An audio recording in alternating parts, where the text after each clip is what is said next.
Dan 22. Da vjerujete. Mnoga je druga čudesa učinio Isus pred svojim učenicima.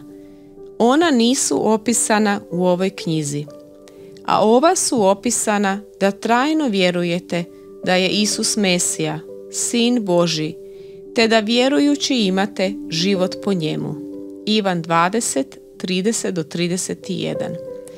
Snažno osjećam da se među nama koji smo odrasli u crkvi i koji možemo recitirati velike doktrine svoje vjere u snu i koji izjevamo prolazeći kroz apostolsko vjerovanje, nešto mora dogoditi što bi nam pomoglo da osjetimo divljenje, strah i čuđenje pred Sinom Božjim, rođenim od Oca iz vječnosti, koji je odsjaj slave Božje, koji je slika njegove osobe, po kojem je sve stvoreno, koji drži svemir snagom svoje riječi.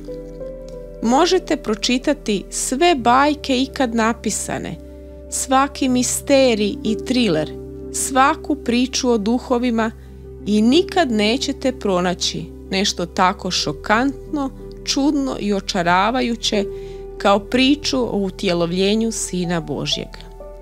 Kako li smo mrtvi, kako okorjeli i bezosjećajni na tvoju slavu i tvoju priču.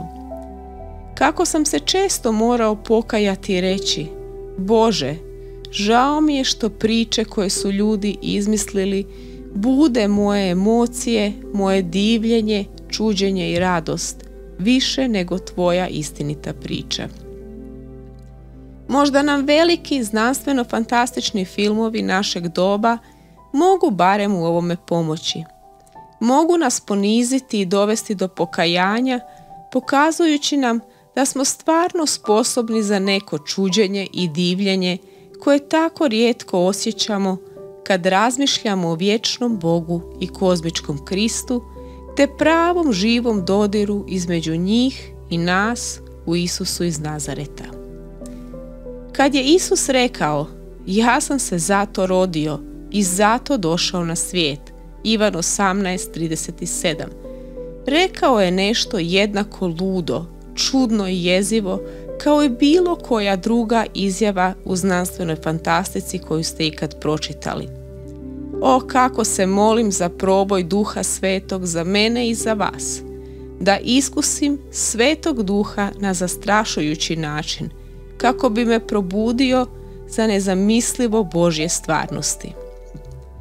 Uskoro će munja ispuniti nebo od izlaska do zalaska sunca i pojavit će se na oblacima jedan nalik Sinu čovječjem sa svojim moćnim anđelima u plamtećoj vatri. I jasno ćemo ga vidjeti. Bilo od užasa ili čistog uzbuđenja, drhtat ćemo i čuditi se kako smo mogli živjeti toliko dugo s tako pitomim, bezopasnim Kristom. Ove su stvari zapisane, cijela je Biblija zapisana, kako bismo se mogli zapanjiti i otvoriti oči pred čudom da je Isus Krist, Sin Božji koji je došao na svijet.